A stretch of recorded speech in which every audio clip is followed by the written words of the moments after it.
I believe live. What is going on, everybody? Justin Thomas here. Welcome to everybody that's in the chat. I got to pull you guys up in a minute. We are going to be covering a Westworld in particular. Specifically, we're going to be talking about where Westworld is and kind of giving you the lay of the land. And we got it's kind of an unprecedented thing to do on a YouTube live stream.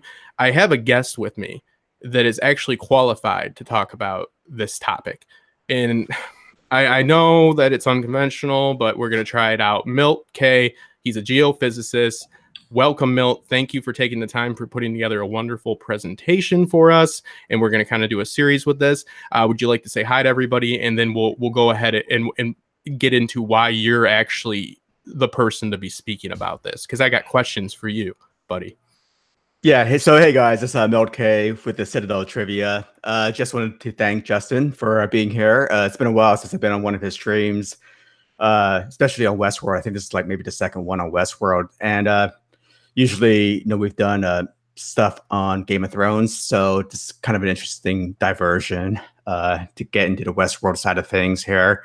But normally I do a lot of science-based kind of YouTube streams, just going over basically the natural history of certain fandoms and how where or not there are any kind of parallels between what's shown in the show and lore to modern day Earth processes. So again, really glad to be here and happy to do some of this research and show it to everybody. Absolutely, thank you for putting in the work, and I appreciate it. So let's go over a few. So I'm reading here. You have something called a degree. What is your degree in? Yeah, it's a master's in geology. Okay, so you think that makes you some sort of authority on geology, and you should be able to talk about this topic? Well, I think what it does is that I'm comfortable with the kind of the scientific method, as basically look at observations and make deductions off the observations. As opposed to stating opinions, as facts, as a lot of people do. Well, that's what we like to do. And you also work in the field. Oh yeah, I worked in the field. Yep. I don't like that one bit. Okay, well, I actually make my living off of this stuff. So hey. Okay, people, we're going to try it out. I'm going to give Milt the lead on this. I was going to head this up because I had a science course in 10th grade. But it sounds like this guy thinks he knows what he's talking about. No, Milt put together a wonderful presentation, and I will be mostly quiet for once in this stream, but we will be fielding any Westworld questions. But what's interesting about what Milt's done here is that the reason that we really do love these shows, and I make jokes about people not having experts, because we're all fans to in the end, but some people do have their specialties, and that's good. I really enjoy that.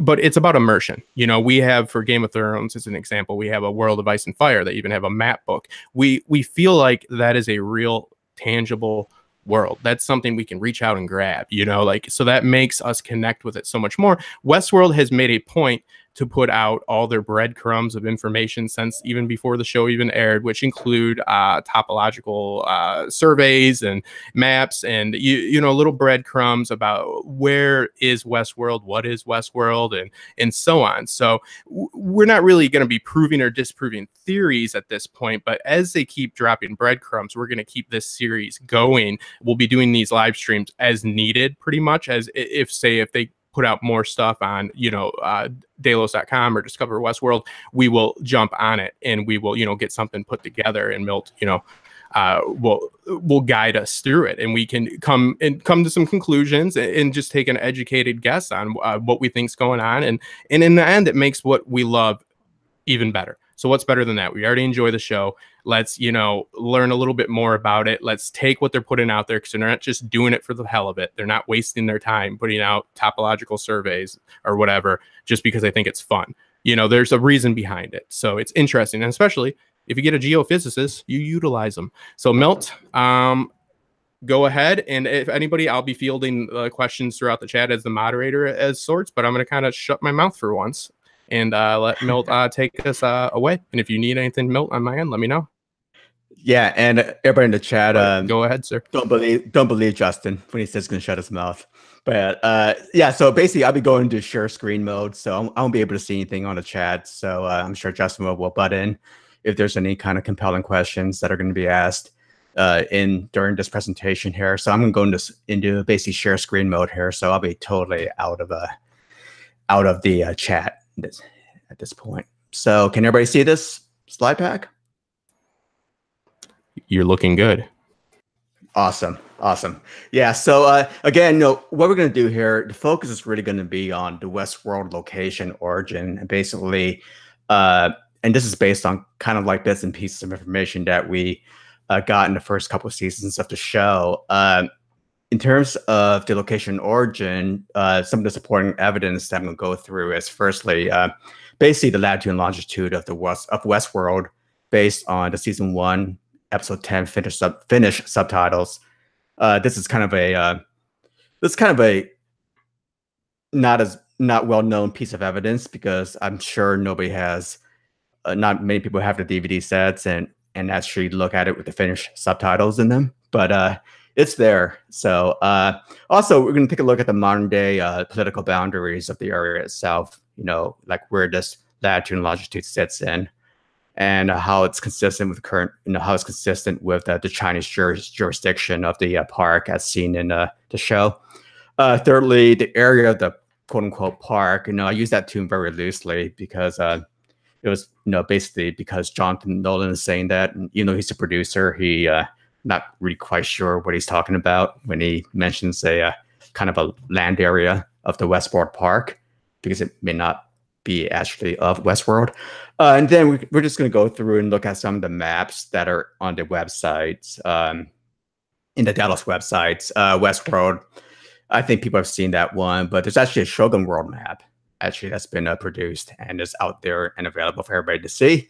And lastly, we'll go ahead and talk about kind of like the features of the area in terms of the geology and what we can basically gather in terms of the information as to how, what makes these things kind of good areas to basically build parks in. So the next slide is basically to talk about the Finnish subtitles. Well, in the famous scene where Maeve basically opens up her the note telling her where her kid is, says Park 1, Sector 15, Zone 3. But if you look at the Finnish subtitles down there in the bottom, there's actually a latitude and longitude, right? 9 degrees, 55 seconds north, and basically 115 degrees, 32 minutes east, right? So there it is, guys. I mean, that is a location, at least, for Maeve's daughter. Maeve's daughter is supposedly in Westworld, so we have kind of a rough area of where she's located in. Now, how does that translate into the real world? Basically, go take a look at this location map in the upper left-hand corner. You kind of see where that dot is. With basically the latitude and longitudes, it basically sits smack dab in the South China Sea. And basically we're looking, go ahead. Sorry. Yeah, see. We do have, I'll try to make this smooth, but does these locations look to be very strategic built, would you say, is one of the questions that is coming from the chat. Yes. And I'll go through that in the map in the lower right-hand corner. Good segue into that. But what I want to basically zoom in on here is that, the actual location of Westworld is, if we believe these coordinates, are kind of like in the area called the Spratly Islands. Okay, it's a very strategic location because there's a lot of hydrocarbon potential out there. In fact, in 2012, 2014, I actually worked on the Philippines exploration team and my company that actually explored this area for oil and gas. So I kind of know this area pretty well. Basically, we were looking at stuff around this area here, basically offshore of the Palawan Peninsula. This is part of the Philippines, by the way. But anyway, we're about 200 miles to the west of the Philippines. And this area has a very rugosa water bottom. Basically, the features are dominated by a lot of basically volcanic features, basically active and inactive volcanoes, basically creating a lot of these things called atolls that I'll go through later on. In terms of the geopolitical situation here, because it's such a strategic part with respect to energy, is claimed by 4 countries. So what I have here is that this dot shows the rough location of that, location mentioned in the Finnish subtitles. And it's inside of the Philippines boundaries. But then Vietnam also is claiming that area. Malaysia is getting really close to this area. And then we have China, which is basically claiming the whole shebang, South China Sea, as being their domain. And of course, in their reasonings, probably because since it's named the South China Sea, I guess that means we own it. It's part of China. I'm just making a joke there. But in terms of the actual show, stop trying to take over the world. Yeah, in terms of the show itself, I mean, what we see in the first episode of season 2, we see a Chinese officer basically talking to Carl Strahan. And the reason why we know he's Chinese is because he's speaking Mandarin. And Mandarin is the national dialect of China. China has like tens of dialects, but Mandarin is the official language of China. So what does that mean? It probably, in a Westworld scenario or scheme of things, probably this area is under Chinese jurisdiction. So they probably kicked out, Vietnam, Malaysia, and Philippines out of this area. And wouldn't surprise me that they own the entire region. They are the big boys on the block, right? And go ahead. I just really quick, could just pay attention because I don't want to have to keep doing this. Sorry, I'm trying to think of a good system. I'm putting some of the questions in our private chat. There's one in there right now about the magnetic poles, so just keep your eye on that so I don't have to do this to you. Oh, I'm sharing the screen, so I can't see anything right now. Okay. Then I'll come in and we'll try to make it as smooth as possible. Questions. We have one from Cameron. First off, one of my Patreons. Thank you to all my Patreons and everybody that's out there. Cameron and my 2 top Patreons are in there, and Cardinal too. You're in there. All my Patreons are top. But it's a question about the magnetic pole drift affecting these coordinates. Oh yeah. I mean, the magnetic declination is about 4 degrees off the true north. So you have a magnetic north and a true north, right? Most of the coordinate systems that are done are basically based on magnetic north, right? Because that's where compasses and geographic systems are based on. So this is using that 4-degree declination. So it's magnetic north. It's not true north. That makes sense, you guys. Now, when you go into cartographic reference systems, then we actually do use true north, but this is a geographic reference system. Yeah, I know. I'm kind of getting. Cameron, who's a very intelligent man, one of my top Patreons, I asked it. I don't have a follow up on it because I don't know what it is. Because that's why, Amberlyn, thank you so much for the super chat. And again, guys, for any questions, and we'll try to make it as smooth as possible. Milt did put together the presentation, but we're open to any questions you have about it. The idea behind this episode is to kind of show us where Westworld is, and then in the next one, we're going to be kind of looking into what Westworld is and why it's in this location from what we can tell so far, because the show is utilizing the location strategically, and they are going to use it as a plot device from what I can tell. Not as much as we probably thought in season 1. We thought there could be a big reveal of it, being on another planet or something. I think we're pretty sure that it's on Earth.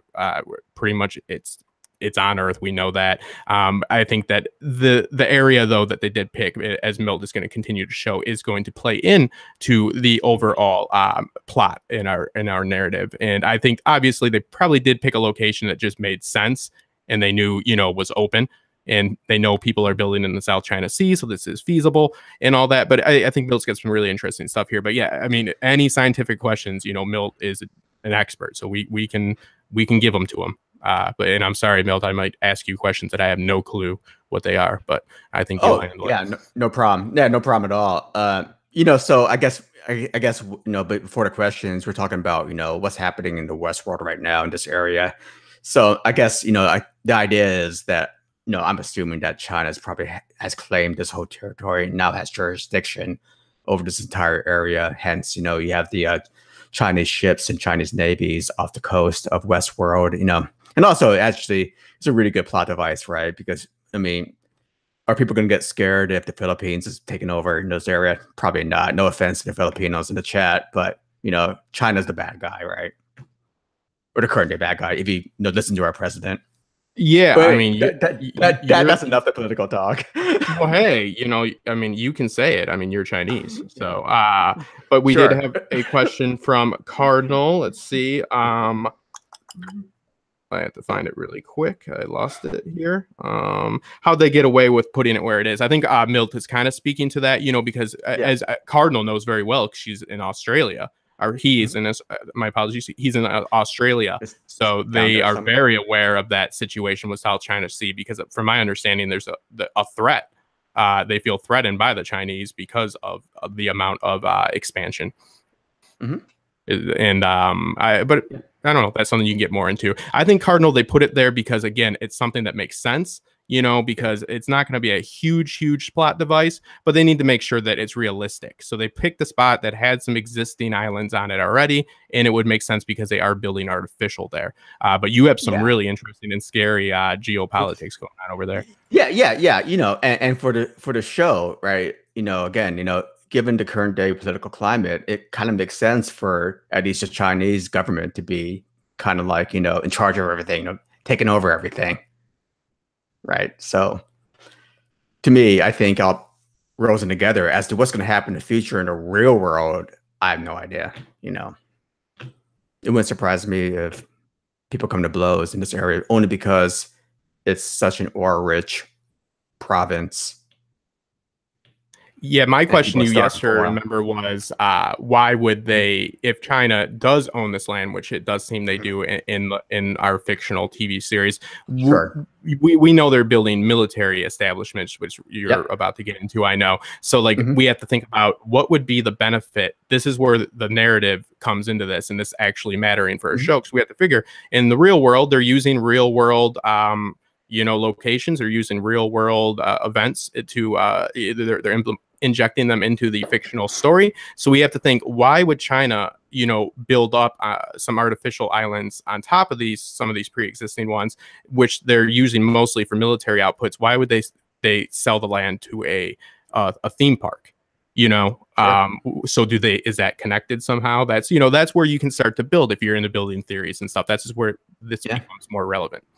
Go ahead. Yeah, I mean, could be. I mean, the easy answer is that maybe they're getting a cut of the data collection that Yalos is doing. Yeah, I would agree. It's all about that data mining. Yeah, as to what they're going to use the data for is, could be a bunch of things. Build more islands. Anyway, build more parks, and maybe get a cut of the revenue in there too, like 20% royalties or whatever. So okay, let's get into something interesting in terms of basically the Westworld size as to what's been discussed so far. I actually did a slide of this before in one of the previous streams I did with Justin, but it's since been revised a bit.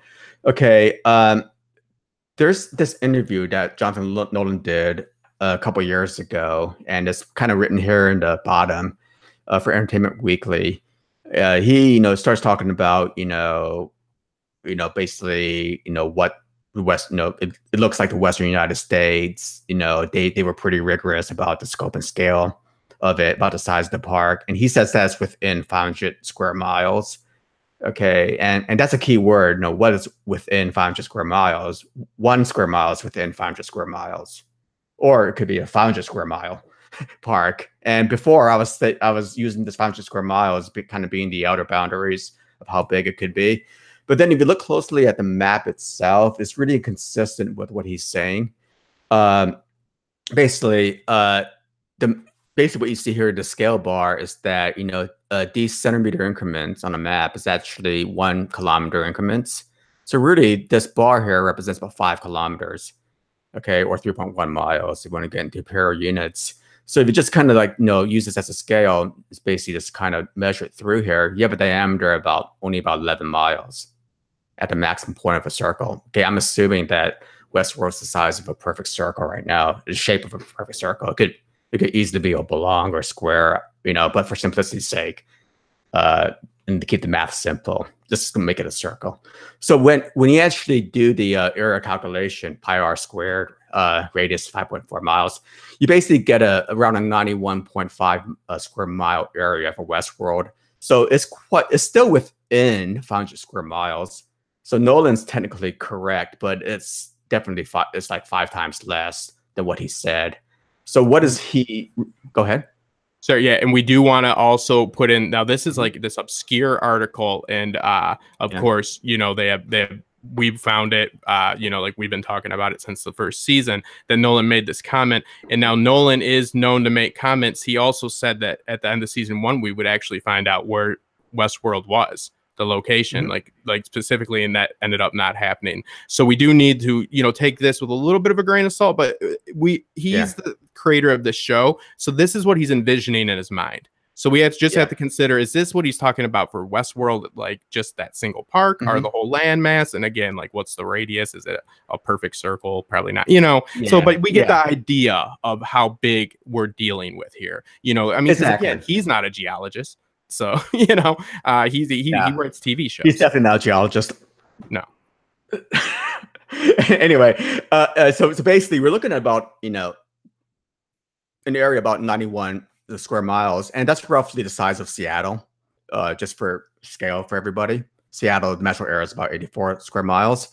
Nolan's original kind of, you know, quote about 500 square miles, that's about a little bit less than Houston, and that's where I live, so I like using Houston as an example for total area. So so we're looking at roughly about the size of Seattle. And if anybody's ever been to Seattle, I haven't, but if anybody in the chat has, I mean, it's, you know, it's a pretty large city. So it's, you know, it's twice the size of San Francisco, which is about 40 square miles. So it's pretty big, you know, but it's not, you know, huge like Houston is, you know, with all that land available.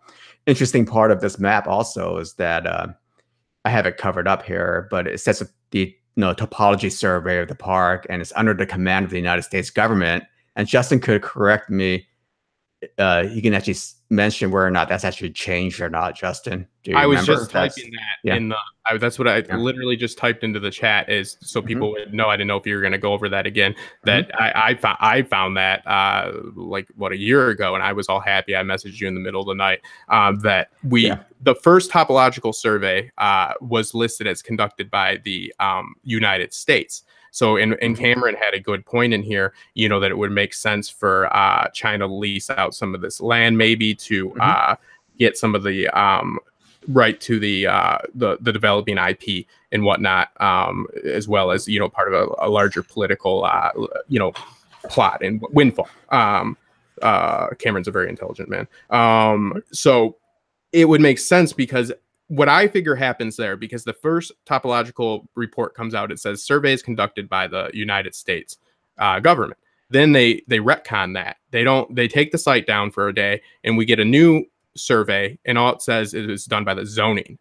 It's done by the zoning department. So we have to figure that most likely, in my opinion, as somebody that's an amateur writer, I would just say that he most likely didn't want to establish if the United States had, like, you know, control over this area or any type of you know, skin in this game. Like, they're going somewhere else with it. They wanted to be more vague, so it would lead us to believe it. And as we know, because how would, if China has the land rights, if they're leasing the land from China, why would the United States be able to do a survey on that land? You know, is that something that would happen? I mean, can I just go do topological surveys on, like, in Australia? Is that legal? Do they allow that? Well, I mean, I think if they lease, I think if you are the leaseholder of a certain parcel of land, I think you should be able to do topological surveys or any kind of surveys that you want to. I mean, in the oil and gas business, if we own any kind of acreage, say like offshore, like in the Philippines, for example, right? You know, we basically formulate work programs, and we can shoot seismic data to see what's happening in the subsurface down there. Yeah, absolutely. I think it's just a clear indication that the show's creators wanted to be much more vague, you know, because they're like, ooh, we specifically put the United States government. Let's keep it vague. So now we're just going to keep it to zoning. So, you know, as we know, they are not against changing and retconning some of these plot points. So yeah, I think it's interesting, and I think that it would make sense what Cameron's saying for, you know, to get. Yeah, you'd lease this land out because it doesn't have bombers on it, but this information could be a lot more valuable than a bomb. Yeah, definitely.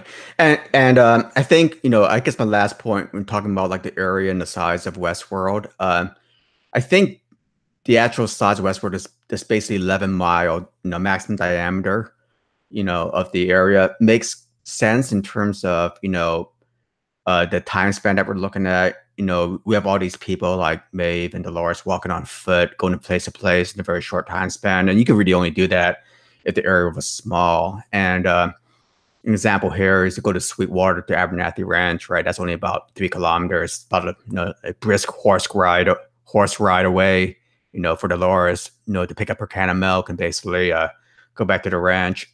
If it was any bigger, then it'll take a lot longer, and it didn't appear that she was riding for days to get back to her house.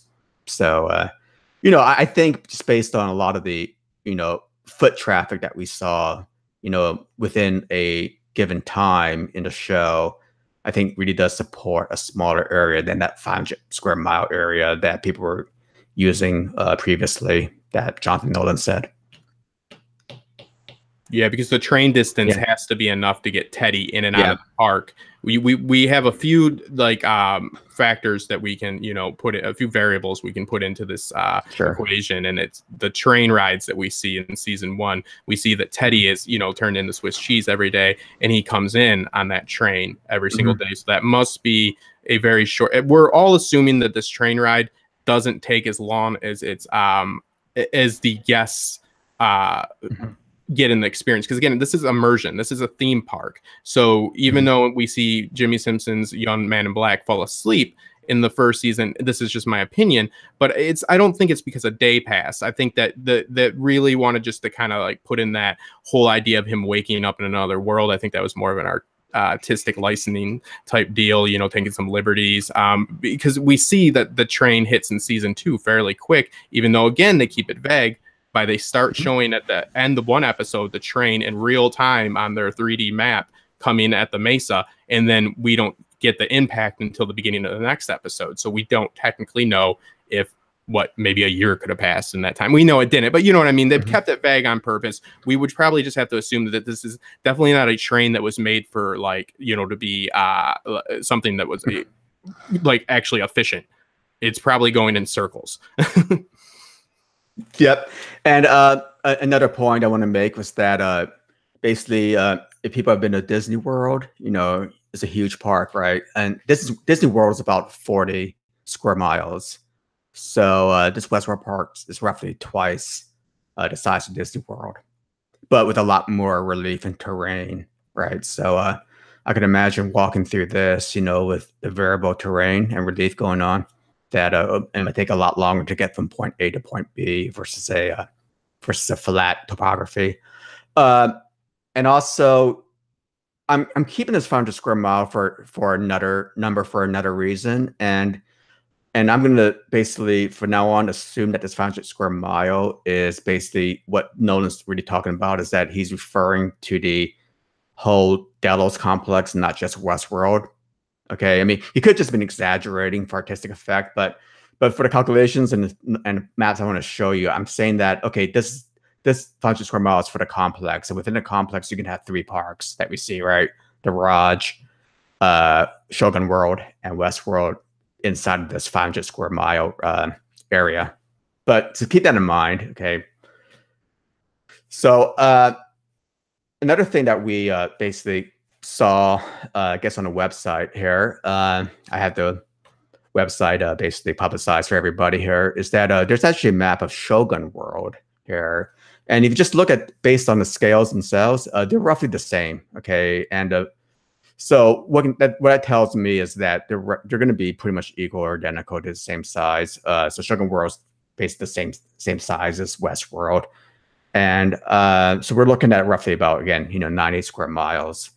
They didn't really do a great job in terms of changing the contours of the features in Shogun World here, but that's kind of put where I think that big, huge mountain is that we saw that nobody ever wants to talk about, evidently, at the structurally highest point of the park, which is roughly here, where all the contours start to basically bullseye and come in very close to one another. you can say that the white represents some kind of snow or some kind of more Arctic terrain versus the more arid terrain of Westworld. But you know, the key point here is that they're roughly the same size. Okay, so about 90 square miles. Any questions about Shogun World before I move on to the next slide? I just Cameron is bringing up kind of what we were talking about yesterday, and you were kind of your whole thesis on the climate, the artificial climate control. I believe he's mentioning orbital mirrors, if you'd like to address that, which he's talking about is already developing real world technology, which is Cameron's very correct in saying that, because Westworld does do one thing well, even though I'm one of the guys that say you shouldn't focus too much on the tech, because it's really it's more about an empowerment and a story, but the tech that they do inject into the show is always real world tech that they do bring in people to do. So it's always something that's like it's that whole near future thing, like it's within grasp. I mean, it could be that. I think that's probably going to be a point of discussion for like our next series of slide or next stream that we do. In terms of the lay of the land, or at least a major discussion point in the next stream or two. What I was saying to you yesterday was maybe these are factors like biodomes, right? Because to have these drastic differences in climate, because you're going from a jungle climate in the Raj, to an arid environment or a semi-arid environment in Westworld, to more of an alpine environment in Shogun World. In such a small space of distance that you got to have some sort of independent climate control mechanism. And in my brain, I always lean towards having these like big domes with a separate climate system that you can actually adjust humidity, control temperature, and vice versa, and to make it more acclimatable to kind of like the flora and fauna that you see in these parks. What would the climate Milt be if you went to this island today? Okay. Could you briefly describe what the natural climate would be? Yeah, natural climate would be tropical, right? We're actually 9 degrees north latitude, right? So we're very close to the equator. Okay, and anywhere between 0 and 30 degrees, or 0 and 15, or I forgot the numbers. I think 0 to 15 degrees away from the equator is considered a tropical environment. So you get rainforests, right? You get things like the Raj, essentially. So you're saying that if you had to take a guess, what would be the most natural landscape and actual ecosystem would be the Raj? Yes. Because we have to remember too that they're writing these narratives, and these narratives are their constant in their actual study, to try to map the human consciousness. They need these stories to be consistent and constant. Also, you can't have people pay $28 million to go and have it rain all week. It only rains when you have a dramatic scene with the man in black. So there's no way they're not controlling this, like just in some way. But we're gonna get Milt's got some really interesting stuff about the lay of the land that we're gonna get into the next one. I love how we got I love my Patreons, and I mean everybody that's in here, because they're such smart people. I mean, I don't know what orbital mirrors are. I guess science is my weakest point, people. That's why I brought in a geophysicist. All right, I know about writing. So I don't even know what an orbital mirror is. Yeah, I mean, great questions. I mean, these are all questions that I think we always ask ourselves when actually kind of trying to figure out what's actually happening in the park, and it's always great to put in some technology into this, real world technology, not fantasy technology. So good stuff. So I'm going to talk a little bit about the geology of the area first, because I think this kind of plays a role into how we actually start to build this area out and actually start to build these parks. Essentially, the South China Sea, again, you see these features here, and a lot of these features are basically related to volcanism. Some of the volcanoes are active, some are inactive. And they're inactive, some have been eroded away. And but a lot of times what you see, especially in this area in the South China Sea, is that you see these things called atolls. Basically, an atoll is essentially on the surface, it's basically a ring of beach sand. Okay, and the interior of the ring is basically a lagoon.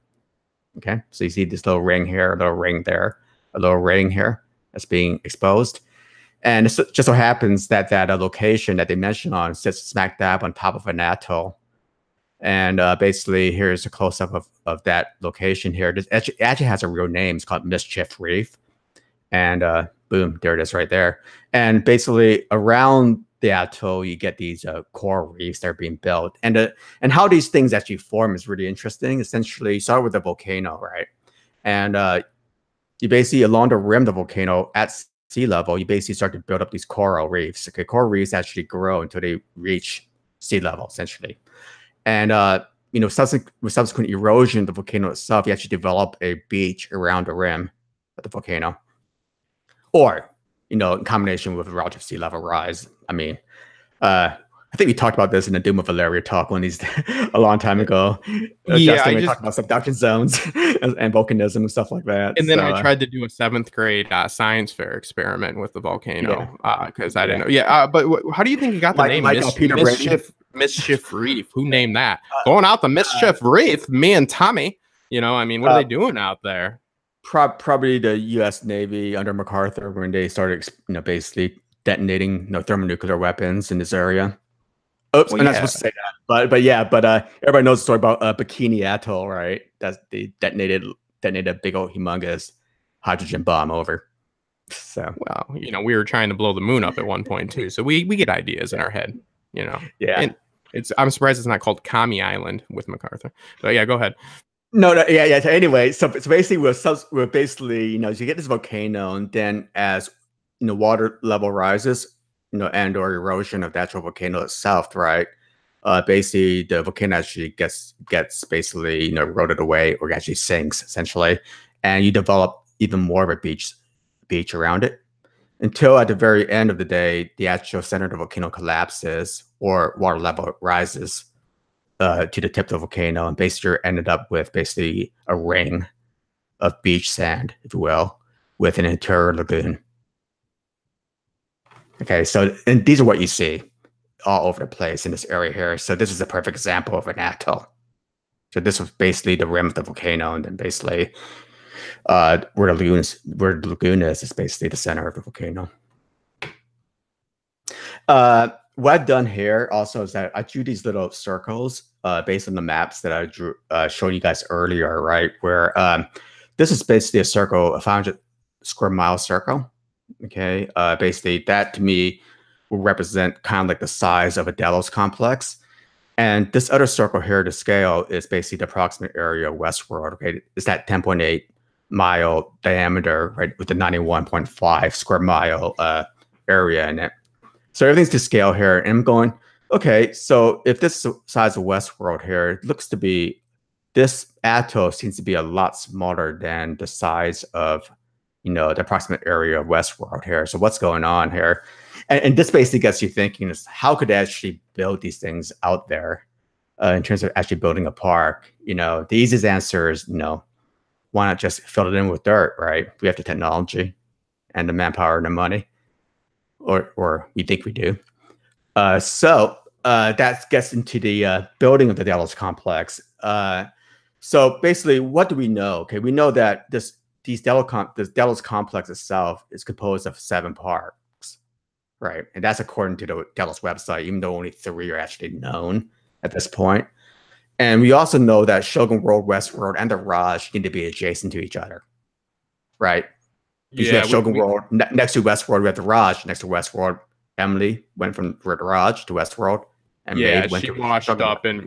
and we see Maeve travel. It takes her 3 days in season 2, 2 days to get from the Mesa to get to the edge of Samurai World, and that's taking their underground tunnels. That's where, like, if anybody has a simulation like theory, you can disprove that, because, you know, like when we see the staff going and taking the quickest routes places, they're still having to walk and go through tunnels. You know, if this was a simulation, they would matrix it up and pick up a payphone or something and tell, you know what I mean? So even though we know they're capable with the Forge, but they still have to physically move places.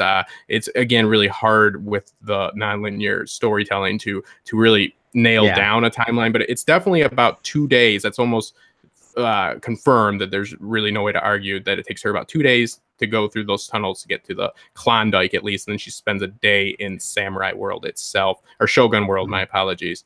My only question to you, I just, with the mirroring of not only the characters but also the aesthetic of Shogun World and Westworld being just, you know, just mirroring each other. We only see their Sweetwater in Shogun World, but we do see the ninjas come from the outside. So we have to figure that that's their Ghost Nation. And we have to figure that, I mean, I think it makes logical sense to think they would be identically the same because they mirrored them in every other way. So, you know, the Raj, though, seems like it's more of a side attraction and it would be smaller, and that would make sense. Yeah, it could be. It could be. I mean, we don't have a map of the Raj yet, so it could be smaller. It could be the same exact size. It's probably going to be bigger now because they're gonna get pissed and be like, "Fuck that guy! It's huge." Yeah, but okay, yeah. So, but getting back on the map itself, in terms of how I envision actually laying this all out here, is that basically here's our point here. You know, based on the location specified on the show here. I can actually draw an area that follows the contours of the area, basically the bathymetric contours of the area surrounding Mischief Reef, if you will, here, and basically make it big enough to fit at least these 3 parks here. Okay, I'm following like 1,000-meter contour for a lot of reasons. The first thing is that I don't think we can fill in, you know, more than 1,000 meters of water, drain it out, and fill it in with dirt. That's my own personal opinion.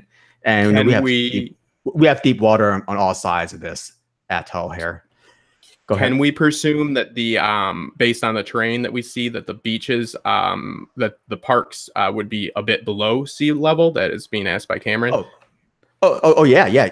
Definitely. In the last episode of the season, we saw the water rising, right?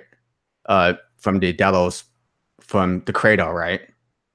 So we know at least the cradle's underneath seawater. The water's rising above it and flooding it out. So it's below mean water elevation, sea level up. So yeah, I mean, a lot of the park could be below sea level for all I know. You know, I mean, we see it's even in season 1 that the levels of the actual mesa are flooding as well. So yeah, I mean, I think they got a little bit of a Katrina issue going on. But go ahead. Is it appropriate to make a Katrina joke? Okay, I'm gonna act like I didn't do that. Nah. Well, it's been like what? It's been 13 years. Time has a way of healing. Yeah. Well, I mean, I'm sure just some Katrina refugees still left in Houston, but that's okay. Anyway, so I envision at least these 3 parks in the show being adjacent to one another. So you got Westworld there. You might have the Raj to the south, and you might have Shogun World to the north. But it all fits within this kind of like 500 square mile radius, or 500 square mile area that I'm assuming Jonathan Nolan was talking about when he said the 500 square mile was the size of the actual Delos complex, where the parks fit in versus the actual size of Westworld. So if you were going to have to drive, okay, just like you're in a car, you got a straight road, you're going to be going 50, 60 miles. I mean, you got a highway. You can go 70 miles an hour. How, just for the people in the chat and just for us to get a better idea and feel how it would really be, how long of a drive? We got a highway. We got Highway 70 going the Shogun World from the center of Sweetwater. How long of a drive do you think we got? Well, okay. So the Shogun World here. So basically this is 11 miles plus another 11 miles. Okay. So we're looking at 22 miles, cut it by half from there to midpoint to midpoint. That's 11 miles still, right? So if you're going 60 miles, right, per hour, I mean, we're looking at maybe 5-10 minutes.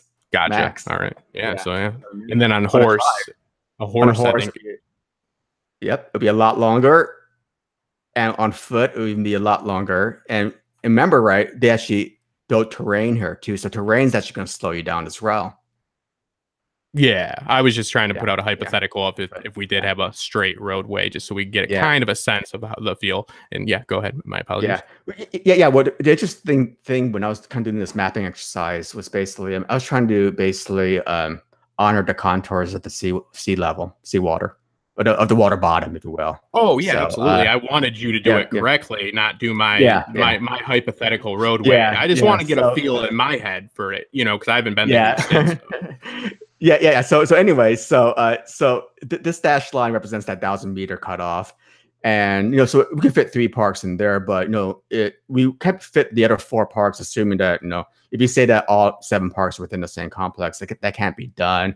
So we're better places to stick the rest of the parks here.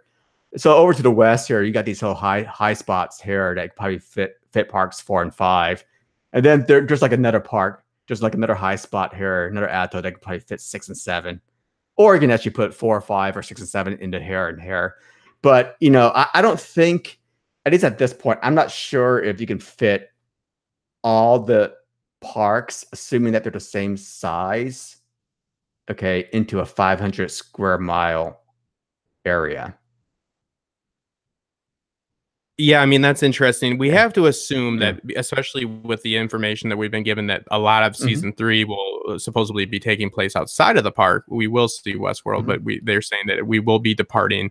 They said quite a drastic departing from the normal scenery that we're getting. That the other parks are because we already see that the Raj is kind of like your just safari. Like you're going to go there if you want to hunt. It's not as much about the culture, even not to say it's not about that culture, but you can tell that that's based to go hunt. You go hunt some tigers, and you do some stuff that they can't do anymore because they're extinct. And the other parks are probably it would make sense that they're smaller because the show's not planning on focusing them. And Jonathan Nolan made this comment like offhandedly as well, and I think it supports Cameron's the sea level too. By the way, they're leaving on those. I don't know a lot about sailing, but when we see Charlotte Hale / Dolores leave in the epic scene, spoiler alert, for season 2, they're leaving on like a small like little boat. So I'm assuming that it's really shallow there. So we don't see a large scale cruise ship or battleship pulling right up into it, and the Navy boat comes and it's a small boat as well.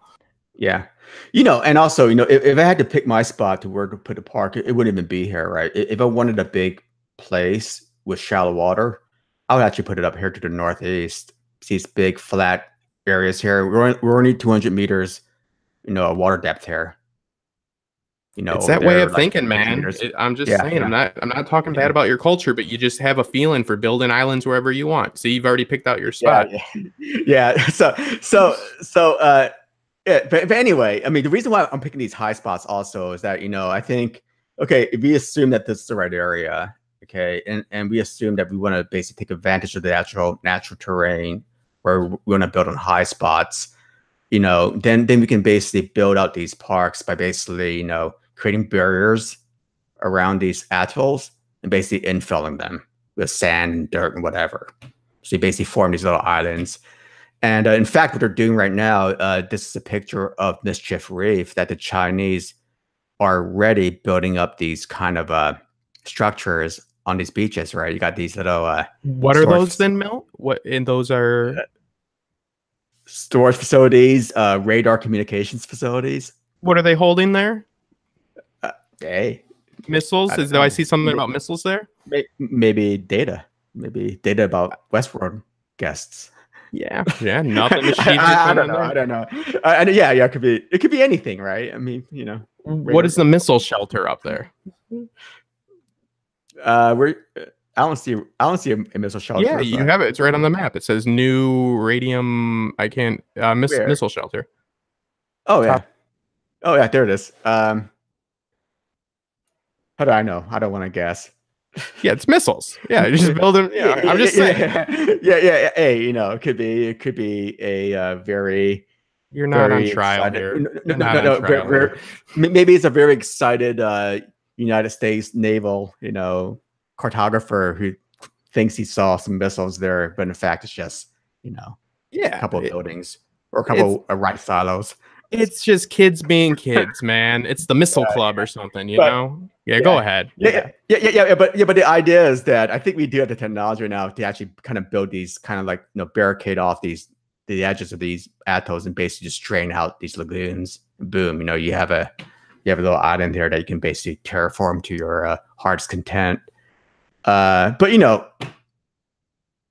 we may be able to do it in a small scale, but for the size of Westworld, I'm sure then, you know, you have to start thinking about what kind of tech are they using, you know, how, you know, can they do it efficiently? Can they do it fast? Can they, you know, do it in a very cost effective way? And, you know, I'm not, you know, I can't answer those questions at this point. But what you're basically saying here is that we have like the outline, we have a border of a natural island, you fill in the center. So it's a smart place for the showrunners to pick. Because it's something that is very possible, like Cameron was speaking to, you know, like the technology that's just barely out of reach. That's not even out of reach. I mean, they're building islands out of nothing. Yeah. And of course, I would have built it up to the northeast here, because it's more flat, it's a little bit shallower water. You can actually house a bunch of parks in this area here. But, you know, maybe it's like an environmentally, you know, kind of a sensitive area, and they wanted to save some whales and dolphins. Yeah, they're real worried about the environment, building all their artificial islands. I'm pretty sure that's an issue. Go ahead, though.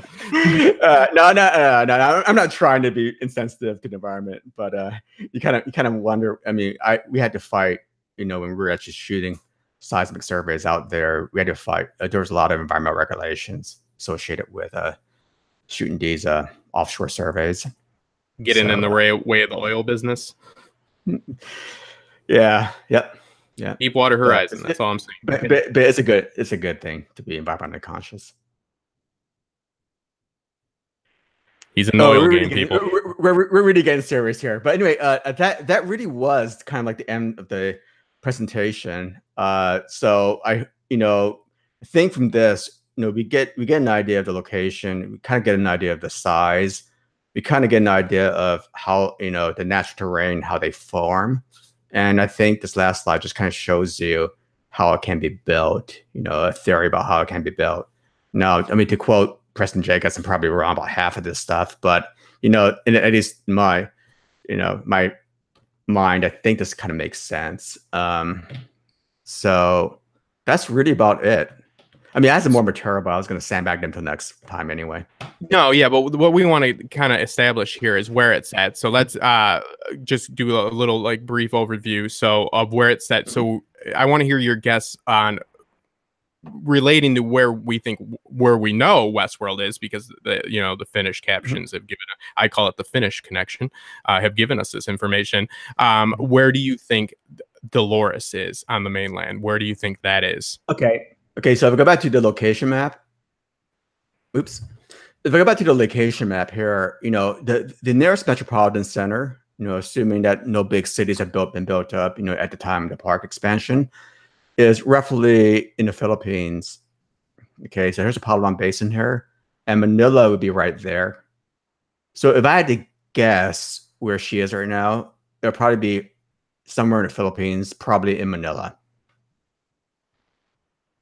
the capital of the Philippines. So how long of a it's the closest thing? About 200 miles. What's the plane? So you get on a plane. How quick are you in Manila? I'm not sure from Westworld. A plane or a boat. She could be taking a cruise ship over there. A plane from here to there. Yeah, 200 miles. I mean, Dallas is like 400 miles. No, Dallas is like 300 miles away from Houston. That takes half an hour. Okay, so yeah, it's very feasible for them to get closer. there. Yeah. So we're taking bets on it, people. Let us know in the chat where you think Dolores in the mainland actually is, because we see I believe it's called Space 40 something, and I forget the name of their one of their other businesses, but you know that when we see in season 2 the mainland and then where Bernard built his house and so forth, and then we see the koi pond. We're trying to figure out where that is. Milt is guessing Malaysia, or not Malaysia, right? Manila. The Philippines, then Manila. Now we're not that far away from Hong Kong too. Hong Kong is right there, and that's definitely a big bustling city with a lot of tech and a lot of business. right there. That is technically You know? that is its own separate little Yeah, deal. yeah, yeah. Yeah, so Yeah, some intrigue there. and that's only 600 miles away, roughly. If you I believe, no, according to no, actually 600, about maybe about 1,000 miles away. So, which is basically a 3.5 hour plane trip. It's about the same distance from Houston to San Francisco.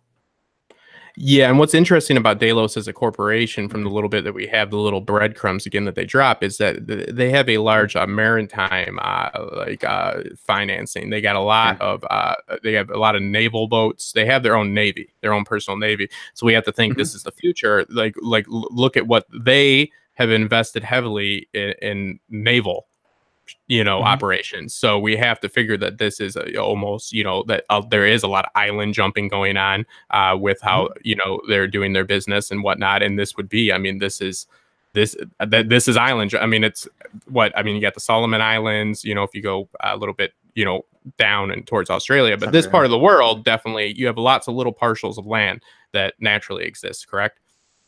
Yeah. Yeah, definitely. And it went. Palawan is a really beautiful place, and it wouldn't surprise me if, like, James Dallas's mansion, along the coast.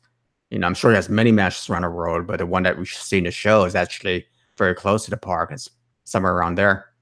Well, I think that the Scottish man with the Greek last name definitely lives in Greece. No, yeah, it would make sense because it's close. They do mention rotating home. Cameron saying he was thinking Hong Kong too. I think I like Hong Kong too because of the intrigue about it. I'm not gonna go into, but obviously there's lots of Hong Kong's an interesting just topic itself for how they are independent in their own way. So you have you could do a lot of things with that narratively. You could have a lot of intrigue and a lot of different angles. So we have to figure what are they playing with. This is their sandbox. And also, like in the show, I think it was in episode 2, where Dolores was in the city with Bernard, weren't there some Chinese light signs, stuff like that? Yes, there was. It was written in. Yep. Yeah. So it makes more consistent with the Hong Kong story as well. Yeah, and China being the primary operator there now, it would make sense that they'd be expanding down and so forth. And then we have this, I don't know, we don't know what's going on with the Western world at this point, obviously. I think it's going to be really interesting, and I know we got some interesting stuff coming up in the next one, though, for us to figure out what the conditions are, like climate per se, because like Amberlyn brought up in the chat, do you think that they could create severe weather, and that's already like a topic of controversy in our time now, but we don't know. We have no reason to believe they couldn't. We have every reason to believe they can control the climate. So why not? But it'll be interesting to see what the conditions are like, because we did get a quick shot at the end of season 10 of the koi pond, and it looked just it looked like a nice day. So, but to see like what the conditions are, this isn't a post-apocalyptic landscape by any means. It's not the route they're taking. So we have to figure, why are they giving us these breadcrumbs? What are they going to do with them? How's it going to play in? Because the whole Delos master plan and all that. So we're going to have to figure out what the lay of the land is outside of Westworld.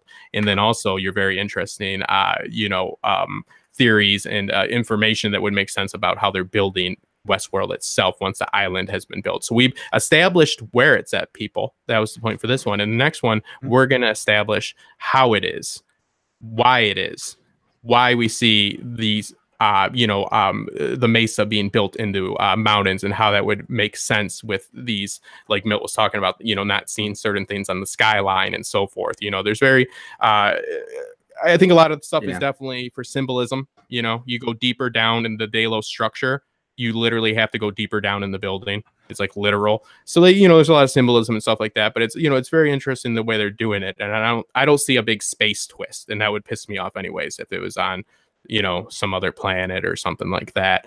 But I think it's going to be interesting. So Milt showed you with all of the, information he can compile, and this is something that he does in real life and is qualified to do, what would make sense with the information we have.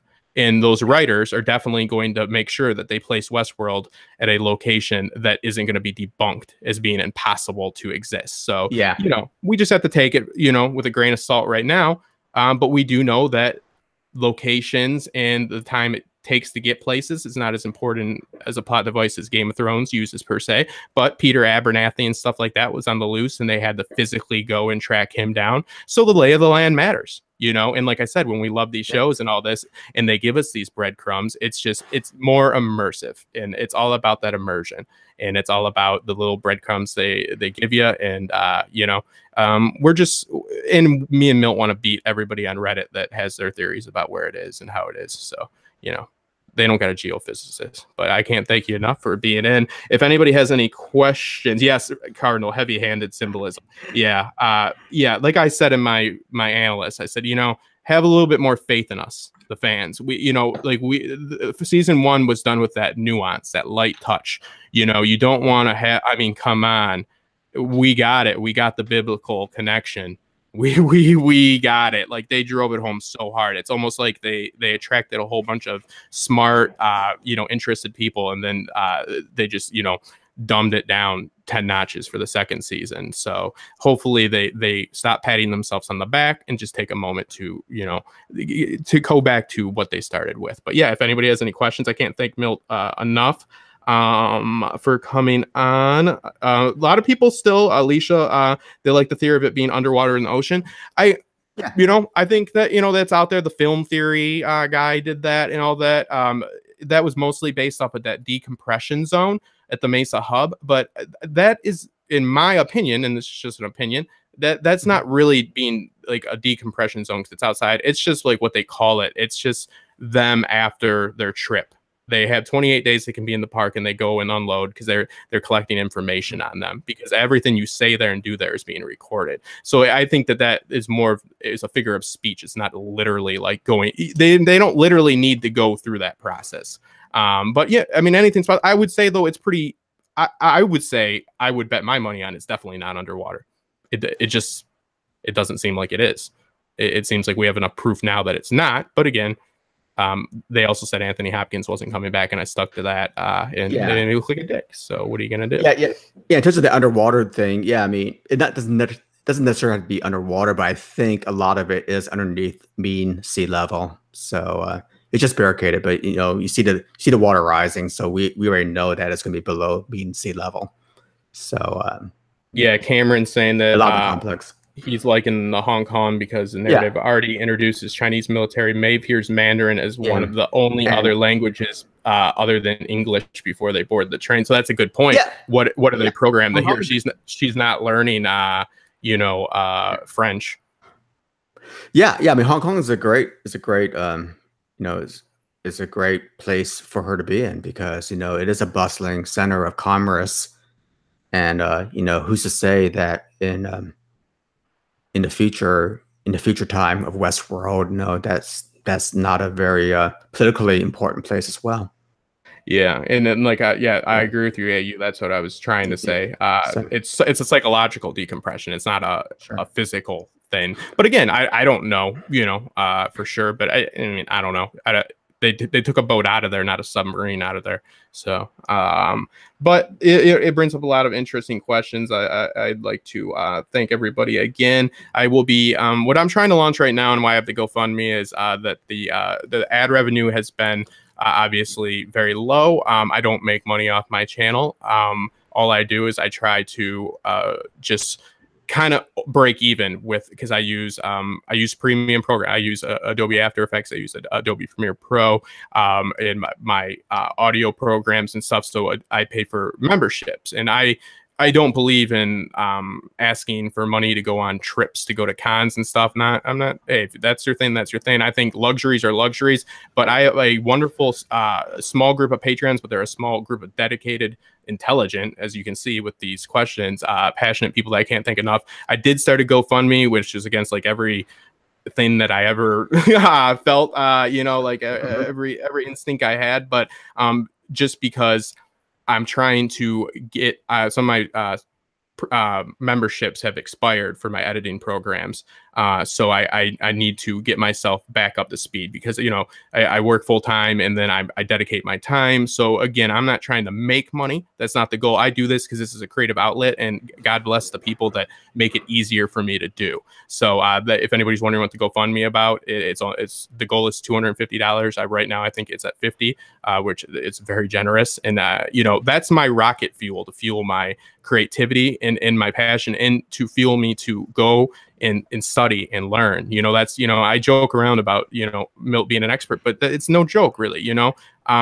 I try to educate myself as much as possible. And I do have formal education when it comes to writing and when it comes to doing production work and having an idea of what this industry is about. And I try to, you know, inject that into my content. It's one thing to be a fan of a show and be enthusiastic about it and love talking about it. But I believe that if people are going to be a Patreon of yours, or they're going to give you super chats, that we should try to give them something that, you know, just can't be given by just anybody. You know, not there's anything wrong with just saying a show is great, but that's awesome. There's a lot of YouTubers out there that just talk about how great Game of Thrones is, and people, you know, hey, if that's what they like, that's what they like, and that's awesome. And it's cool that they got about $700 a month coming their way, and they're getting people to pay for them to go to a con so they can go and tell them how awesome the con was. But I personally feel like I owe, if I'm going to present something, I want it to be something that's not only, you know, this was informative for me, but I want people to learn. I want people to have a good time. I obviously have a dry, silly sense of humor. But yeah, you know, I can't thank you guys enough. You know, like all I'm trying to do is not go broke doing this. That's all I'm trying to do. I was going to say that I don't have a Patreon. I don't have any Patreons, nor do I have a GoFundMe account, but please feel free to just donate money at my PayPal address. Yeah, just if you could send money to me. No, for privacy, send the money to me and all that. So yeah, no, I mean, hey, I'm not gonna lie. If I started making a bunch of money off the channel, hey, good, that'd be great. But you know, I believe that when people give you money, you should be giving them something of substance. And what I'm trying to do is, we hit the $250 mark. I'm doing a podcast tomorrow with Axel from Westworld Theorycast, also a podcast Winterfell. And what he started doing, and yes, I'm stealing his idea, but I'm just taking some advice, is he is doing 5 podcasts a week, and they're a daily podcast. And he gives 3 out, and 2 are for Patreon only. So I'm going to probably adapt that model in some way and have something that is truly just for the Patreons, because I truly want to give them something that is special and something that is unique and something that is for their money. And it would make it easier for me to do, because I could balance work and I wouldn't have to worry about going broke by paying for the editing programs to make a video that, you know, my idea is, if I get 200 views, but those 200 views are from intelligent people that are passionate and they enjoyed it, that's great. I'd rather have that than 1,000 views of people that just want to high five me about Game of Thrones being awesome. I know it's awesome. I think it's awesome. I don't think. Is it going to be great? Oh, Awesome. You mean next season? Yeah, I bet it is. It's gonna be hype. I'm hype. But anyways, so yeah, I can't thank you guys enough.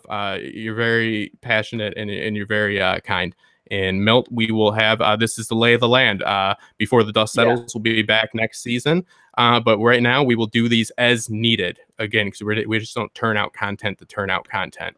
Can I go ahead and plug my channel now? Or yes, no. This is not for you. No, this is my time. Okay.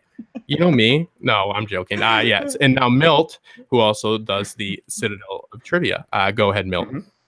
Yeah. So tomorrow, basically, I'm going to be hosting a trivia stream for the Citadel Trivia. I host these things every other week, and please feel free to come in. We basically ask trivia questions in a Jeopardy format amongst different variety of topics, but usually it's related to Game of Thrones and other fandoms. But tomorrow, I think we're going to be doing a random kind of trivia thing. And also, I've done streams on kind of like more of the science-based streams on certain events in Game of Thrones.